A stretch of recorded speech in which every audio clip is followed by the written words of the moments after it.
Oh, hello there. We were just pretending to read. It's the end of 2025, and we're going to tell you our top 3 books that we reviewed on Books Boys.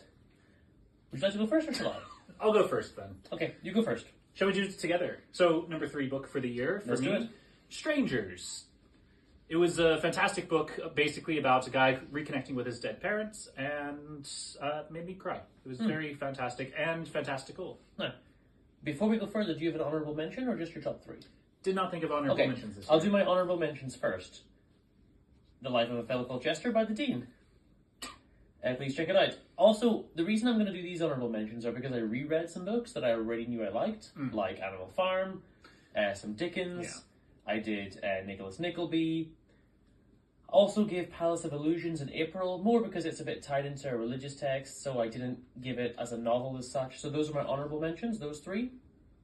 My number 3 is, we both read a bit of this one actually, Midnight Reflections by Frida Rivero. This was a fantastic book with like short stories, a bit of magic realism, music that you would have to listen to while you read it, and it all kind of built together, and it was a really cool experience. So I think I might have actually had that as honorable mention there, since I only read 1 chapter. Other honorable mention, as I think about it, was, let's see, I'll think about it. Okay, so that was I read in May. Over in July, I did Butterfly Garden by Dot Hutchinson. Yeah, that one was crazy. That one was crazy. If you want a book that is ethically all over the place and about a bunch of girls being enslaved in a garden for their entire lives. Horrific, but one of the most memorable books that I read, and it was like easy to get through and well written and everything, so it was a good story, and I have to put it on my number 2. What's your number 2? Okay, honorable mention that I was just talking about, Book Thief was another one, since it's been on my list for many years. 13 years. And it was good. It was quite good. Number 2 for me is Tales from a Cafe, from the Before the Coffee Gets Cold series. Again, 4 short stories, but every single one of them made me cry. And I think that's generally what I want in a book, make me feel something. And all of those were fantastic stories. I connected with every single character and wanted all the best for them. And they all made me feel so good at the end of each story. Alfred has given me our dishonourable mention, which is Dr. Faustus by Thomas Mann, that I read in September. That was pretty bad. That was some trash. That was some trash. I think my dishonourable mention, it's between 2. Can I give 2? Go for it. Sure, okay. So the worst one probably is Confederacy of Dunces. Yeah. Didn't get it at all. People say it's one of the funniest books out there. A great satire. I hated it. The main character is terrible and made me not want to finish the book. And then the other one was Lolita. Ethically terrible, but the only thing that didn't make it worse than Confederacy of Dunces was that even though it was boring, I was still able to finish it because I think it has a lot that a psychologist would be able to look at and learn from. And my number 1, I've given my September read, Tom Jones by Henry Fielding.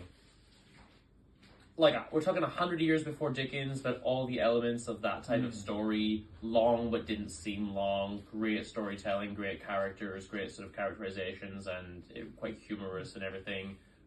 Proto-Victorian, style, really amazing, and I want to read more of him, which is the best sign of a good book. And my number 1, how did we start with me and end with me? I don't know. So my number 1 was Iron Heel, the best dystopian novel that I've ever read. It's basically an economic book at the beginning on why you should be a socialist, and then the second half is really just about the terrible things that these types of dystopian governments do to people, especially like it opens your eyes at the beginning to all the terrible things that happen, and then really dives into them in the second half. And by the end of the book, I had to put down the book after every chapter because of just how heavy and real it all felt. I tried to quickly think about the top plays that we read on Playboys. We didn't make any notes, but When the Rain Stops Falling, the Australian play, That one was pretty good. Quite good. Rough as well in a bit. For me, Auto da Compadecida, the Brazilian play, Dog's Will, was one of the names for it. And it was one of the funniest things we've read ever. And I also liked The Kiss of the Spider Woman that I did with Carla. Top shows on Dark Place Dreamers. I don't know. I wonder if we have anyone here who could... Oh no! It's Dark Place Robert with his usual fedora. Oh, no. Now, hang on. You forced me to wear this thing. I don't normally wear a fedora. So Oh, what you was, shaved recently. You don't have your normal neck beard. what was the best show that we reviewed on Dark Place Dreamers this year? Really, the series about altars, where it was just a little horror shorts from YouTube. I really enjoyed that because it was just going around and actually picking and choosing like I was a kid in a candy store. And it really reminded me of the series where we went and looked into Twilight Zone as well. I just kind of enjoyed doing You that. like being able to pick the best episodes. I heard- and yes, stuff I've heard- Well, no, Hands because was fantastic. Yeah. My favorite was Cassandra from the year. We actually reviewed a current show, and it was fine. That's the sad part of it. So thanks for joining us for TV show reviews, play reviews, and book reviews. We hope everyone had a Merry Christmas. Have a Happy New Year from the Books Boys, including from little Alfred. He's had an ear accident. Oh. Merry Christmas. Happy New Year. We'll see you next year. We'll see you next year. Booksboys.com. Get it. Buy it. Books. Alfred is completely irreplaceable.